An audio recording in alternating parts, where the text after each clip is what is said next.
প্রিয় ভিউয়ার্স, আসসালামু আলাইকুম। আমি মোহাম্মদ নাইমস ওয়াইফ এর পক্ষ থেকে সবাইকে জানাই আন্তরিক শুভেচ্ছা। আজকে আসছি, দেখেন প্রচুর ফলন হয়েছে। এই ফলন হওয়ার রহস্য এবং এর পদ্ধতি, কিভাবে সার ওষুধ দিলে এর ফলন দ্বিগুণ হয়, আজকে আমরা এই ভিডিওতে জানবো। সবাই অবশ্যই ভিডিওটি শেষ পর্যন্ত দেখবেন, যাতে আমরা সবাই জানতে পারি যে কীভাবে ফুলের ফলন দ্বিগুণ করা যায়। দেখেন প্রত্যেকটি থোকা থেকে প্রচুর পরিমাণে ফলন আসছে। আপনারা হয়তো ভাবতে পারেন যে এত ফলন আসা সম্ভব কিনা। হ্যাঁ, অবশ্যই সম্ভব। তো আমরা সেই পদ্ধতিগুলোই আজকে জানবো এই ভিডিওতে। সবাই ভিডিওর শেষ পর্যন্ত দেখবেন অবশ্যই। চলুন সবাই আমরা জানি কিভাবে এত ফলন আসা সম্ভব। ভিউয়ার্স, আমি এই গাছটি রোপণ করছি 2 বছর আগে। তো 2 বছর আগে রোপণ করার পর থেকে 10 মাসের মাথায় ফলন আসছে। অবশ্য ফলন তেমন ফলন আসে না, তারপর আমি কিছু টেকনিক মেনে যত্ন নিয়েছি, যে টেকনিকগুলো অবশ্যই কাজে লাগছে। দেখেন আপনারা, প্রতিটি শাখায় শাখায় এখন আলহামদুলিল্লাহ ফল ঝুলে আছে। তো প্রচুর ফলন আসছে। এবার কিছু টেকনিক আমি অ্যাপ্লাই করছি, যার কারণে এত ফলন আসা সম্ভব হয়েছে। চলুন আমরা টেকনিকগুলো জেনে নিই, যে কী কী টেকনিক মেনে যদি যত্ন নিতে পারি আমরা, এত ফলন আসা সম্ভব। তো বন্ধুরা, আমাদের সর্বপ্রথম মনে রাখতে হবে যে ফলন আসার বা ফুল আসার প্রায় 1 মাস আগে থেকেই আমাদের প্রস্তুতি গ্রহণ করতে হবে। প্রস্তুতির ভিতরে ফুল আসার 1 মাস আগেই আমাদের স্প্রে করতে হবে কীটনাশক, ছত্রাকনাশক এবং এক ভিটামিন। এটা স্প্রে করতে হবে। ভিটামিন ফ্লোরা হইতে পারে বা মিরাকুলন হইতে পারে, আপনারা যেটা দেন। তবে আমার মনে হয় প্রাথমিকভাবে ফুল আসার আগে ফ্লোরা দিলে অধিক ফলন হওয়ার সম্ভাবনা বেশি থাকে। তো আমরা প্রাথমিকভাবে এটা শুরু করতে পারি। তো ভিউয়ার্স, আমরা অবশ্যই বছরে 2 বার সার ব্যবহার করব, 2 বার সার প্রয়োগ করব।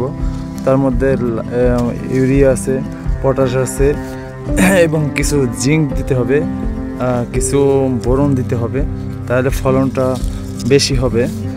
তো আমরা যদি গাছ দেখেন যে গাছের গ্রোথ কম, তাহলে আমরা অবশ্যই এই সারগুলো ফুল আসার প্রায় 2 মাস আগে এটা প্রয়োগ করব, কারণ 2 মাসের পর সার প্রয়োগ করলে একটু ফুলের সমস্যা হতে পারে। তবে যদি দেখেন যে ফুল আসার 15 দিন বা 20 দিন বাকি আছে, তারপরেও গ্রোথ হয় না, তারপরেও সার দিতে পারেন, তাতে সমস্যা হয় না। এবং অবশ্যই গাছের গ্রোথ ধরে রাখতে হবে। গাছের গ্রোথ, পাতা যাতে সবুজ থাকে সবসময়ের জন্য, তাহলে ফলন অধিক হবে এবং যে ফলন আসবে প্রতিটাই ধরে রাখতে গাছ সক্ষম হবে। আমরা এদিকে অবশ্যই খেয়াল দেব এবং এগুলো করলে, এই প্রসেসিংগুলো করলে অবশ্যই দ্রুত ফলন আসার সম্ভাবনা রয়েছে এবং দ্বিগুণ ফলন হবে ইনশাআল্লাহ। ভিউয়ার্স, আমরা ফুল আসার সময় অবশ্যই ভিটামিন ফ্লোরা বা যেটা বলছিলাম, এটা ব্যবহার করতে হবে। পাশাপাশি কীটনাশক ব্যবহার করা যাবে না ফুল আসার সময়। এবং যদি আমরা ছত্রাকনাশক ব্যবহার করি, ওটা ব্যবহার করতে হবে, যে পাউডার জাতীয় যে ছত্রাকনাশক আছে এটা ব্যবহার করতে হবে, তাহলে ফলন অধিক হবে। এবং অবশ্যই কীটনাশক ফুল আসার সময় কীটনাশক ব্যবহার করা যাবে না, কারণ কীটনাশক ব্যবহার করলে যে মৌমাছি বা ভোমরা যে আসে এবং পরাগায়ন হয় ফুলের, এটার ব্যাঘাত করতে পারে। তাই আমরা কীটনাশক প্রয়োগ করব ওই ফুল আসার সময়। তবে ফুল আসার ফুল থেকে ফল দাঁড়ানোর সময় অবশ্যই আমরা কীটনাশক দেব, নাহলে আবার পোকা আক্রমণ করতে পারে। তো আমরা এই পদ্ধতিগুলো যদি অবলম্বন করি, অবশ্যই প্রচুর পরিমাণে ফলন আসা শুরু করবে। তো ভিউয়ার্স, আজকে এই পর্যন্তই। আমরা যে পদ্ধতিগুলো জানলাম, এই পদ্ধতিগুলো যদি সঠিক নিয়মে আমরা পালন করতে পারি, প্রচুর পরিমাণে ফল আশা করা সম্ভব এবং দ্বিগুণ ফল হওয়া অবশ্যই সম্ভব যদি আল্লাহ চাহে।